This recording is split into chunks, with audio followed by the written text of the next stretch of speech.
Halo Gan, ketemu lagi sama saya Wahyu dari Selawah Information Technology atau Shift. Hari ini kita mau kenalin salah satu server Intel base-nya Gigabyte nih Gan. Tipenya R182N20. Jadi ini bukan server yang aneh-aneh, biasa mainstream. Dia bisa support 2 kali Intel Xeon Third Gen, dan terus di depan ada 8 disk, SATA, SAS, dan bisa support NVMe juga. Jadi kurang lebih common server seperti itu lah kan buat ininya. Nah, kelebihannya Gigabyte dibandingin brand server lain adalah Gigabyte itu punya satu fitur remote management kan, kayak iDRAC di Dell atau iLO di HP. Cuma si iDRAC si Gigabyte server management ini dia free dan full feature kan. Jadi di belakang, di bagian belakang itu ada satu port LAN dedicated. Nah, ini bisa kita panggil dari web browser seperti ini Om Gan. Nah, ini tampilan dari dari BMC servernya, Gigabyte server managementnya. Ini kita remote pakai PC kita di belakang sini. Oke, pakai kabelan langsung. Nah, untuk Gigabyte server manajemennya sendiri ini sebenarnya komplit banget kan. Jadi dari dashboardnya sendiri Agan bisa lihat siapa yang akses servernya, dan terus ada perubahan apa sih di hardware-nya. Ini semuanya bakal ke-record di sini. Selain itu kita bisa ngelihat sensornya, apa yang terpasang, apa yang nggak terpasang, fan readingnya ada semua, berapa RPM dia lagi jalan. Dan terus CPU temperaturnya terlihat ya Gan ya. Dan terus untuk motherboard temperatur semuanya terlihat. Voltase dari PSU nya ini masih oke Gan ya, karena masih baru. 3 volt ya 3 volt, 5 volt 5 volt, dan 12 volt ya 12 volt untuk ininya. Nah, ini semuanya komplit recorded.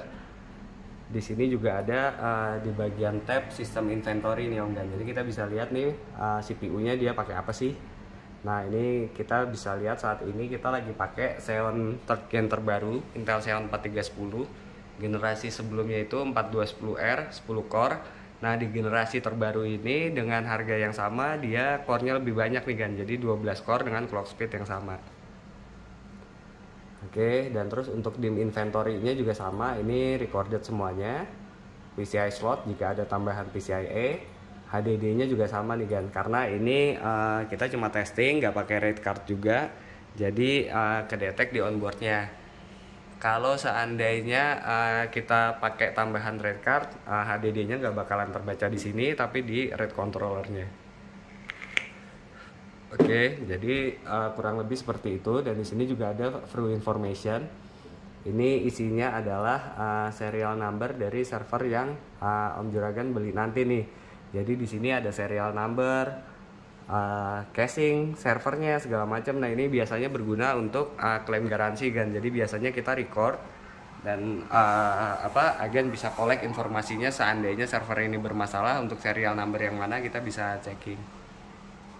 Ini sampai power supply juga ada ya kan ya untuk serial numbernya. Ini PSU2, PSU1.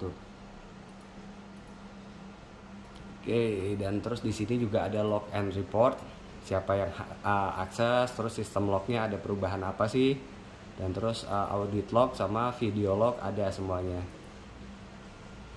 Oke, di Gigabyte server management ini juga ada untuk remote controlnya ya Gan ya.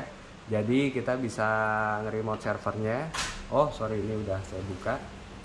Nah, kurang lebih tampilannya jadi sama Gan, di server dengan di PC remote-nya. Sebagai sampel kita keluar BIOS. Nah, tampilannya identik ya Gan ya. Jadi Agan bisa instalasi langsung dari sini, setting segala macam semuanya dari hardware base ini. Selain HTML5, dia juga support untuk Java Viewer yang agak jadul, dan serial overland yang udah lebih jadul lagi juga masih bisa.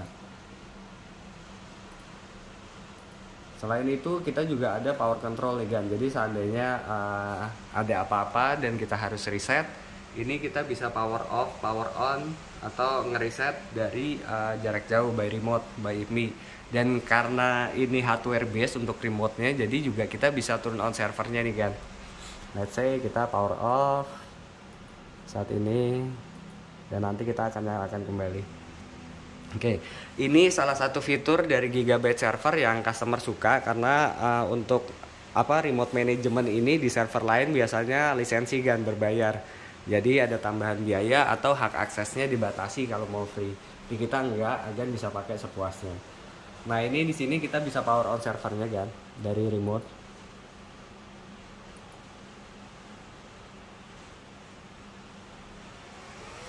Nah, servernya udah on.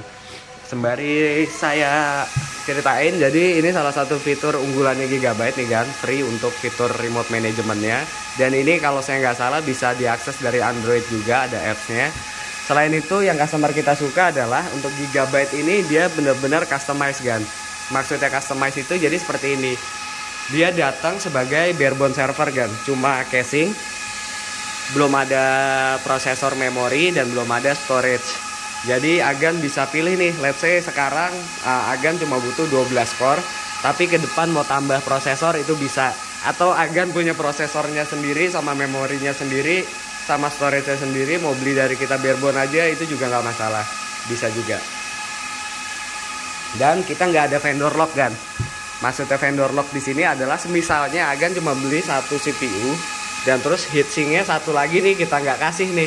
Jadi kalau Om Juragan mau mau upgrade, mau nggak mau harus beli di kita dengan harga yang lebih mahal. Di kita enggak kan. Jadi Om Juragan bisa beli sendiri di tempat yang lebih murah, pasang sendiri, terutama untuk memori hard disk ya Gan ya. Kalau untuk prosesor biasanya sih customer kita tetap percayain beli sama kita karena mereka biasanya agak kurang berani untuk pasang. Oke, dan ini sama Gan untuk disknya. Ini selain tools kita juga udah kasih semuanya sampai 10 bay SSD.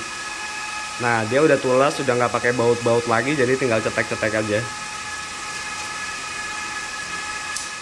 Untuk NVMe nya juga sama, jadi 10 bay ini semuanya udah tinggal pasang aja, kita nggak umpet-umpetin dan nggak usah pakai baut lagi. Oke, ini semuanya lagi telanjang, kita mau kasih lihat Om Juragan soalnya. Nah ini tutup casingnya Om Gan. Kita udah dapat rail kit juga ya, rail kit, heatsink fan sama kabel power itu semua udah by default dapat. Dan di penutupnya ini ada manualnya nih Gan. Jadi nggak usah pakai buku terus hilang harus nyari-nyari. Agan buka tutup casingnya, udah langsung ada manual cara pasang memori, disk dan segalanya. Oke, ini di bagian tengah dual prosesor, support 3rd Gen Xeon. Sekarang paling tinggi kalau nggak salah 40 core per prosesor, jadi in total bisa sampai 80 core. Untuk memorinya sendiri udah support 8 channel, hanya untuk memori dia nggak support untuk clock tinggi nih kan. Kalau yang seri silver ini dia cuma sampai 266 kalau nggak salah saya. Tapi dia udah support 8 channel, upgrade dari 6 channel di generasi sebelumnya. Ini port untuk ke storage-nya ke depan, dan di sini untuk USB-nya. Untuk NVMe-nya ada di bagian sini ya Gan ya. Jadi NVMe, USB untuk ininya. Dan di sini ada slot yang keren banget nih Gan. Jadi selain slot PCI Express, ke depan ini slot yang bakal common ini namanya OCP 3.0 Gan. Jadi daughter card untuk upgrade NIC. Ini berdasarkan Intel Open Compute Project, jadi nggak ada lock-lockan. Punya Dell bisa masuk sini, punya HP bisa masuk sini, punya Gigabyte bisa masuk ke mereka, seperti itu. Jadi bentuk colokannya sama dan menarik nih Gan. Jadi tinggal buka baut, nggak usah buka casing, cabut dan pasang kembali. Cuma karena shortage bahan baku sekarang kita belum dapat Gan. Tapi nanti bakal ada yang 10, 25, 40 GB itu udah banyak beredar gambarnya di internet. Oke, ada slot PCI Express udah support Gen 4, ada 2, cuma ya Intel. Kalau cuma pasang satu prosesor, satunya lagi bakal disable, jadi bakal nyala yang ini dulu Gan. Di bagian belakangnya PSU-nya redundant 1300 watt. Wow, kok gede banget. Nggak gede kan. Jadi Gigabyte itu memang untuk PSU-nya besar-besar karena untuk kejar 80 plus platinumnya. Jadi efisiensi PSU itu kan paling baik di 50% load. Jadi dia usahain ketika semuanya terisi penuh sekalipun dan lagi full load itu cuma 50% dari penggunaannya. Jadi benar-benar irit banget. Cuma 50% efisiensinya dapat di 96-98%. Oke, di bagian belakang juga ada display port. Ini masih analog, USB 3 udah pasti, dan untuk basicnya 1 GB, tapi Agan bisa tambah. Kita punya add-on card PCIe-nya buat 10 GB. Dan untuk fan-nya sendiri ini udah bisa dibilang redundant ya Gan ya. Jadi kalau satu line mati, yang satunya bakal in charge takeover. Dari Shift biasanya ini adalah barang ready stocknya kita Gan. Super Micro lagi agak susah, jadi kita agak ya lagi susah lah barangnya dapetnya karena shortage bahan baku. Tapi untuk Gigabyte ini lebih available, lebih tersedia, dan kita sama untuk garansi 3 tahun Gan. Ada garansi dari distributor resmi di Indonesia. Dan kalau Om Juragan ngelihat di IG kita, biasanya kita submit foto itu ada bahwa kita ini memang authorized partnernya Gigabyte server di Indonesia. Ya, dan ini list customer yang udah sering beli sama kita Om kan. Kita udah sering jual, cuma emang dulu tuh kebanyakan kita itu jualnya Super Micro. Nah ini sekarang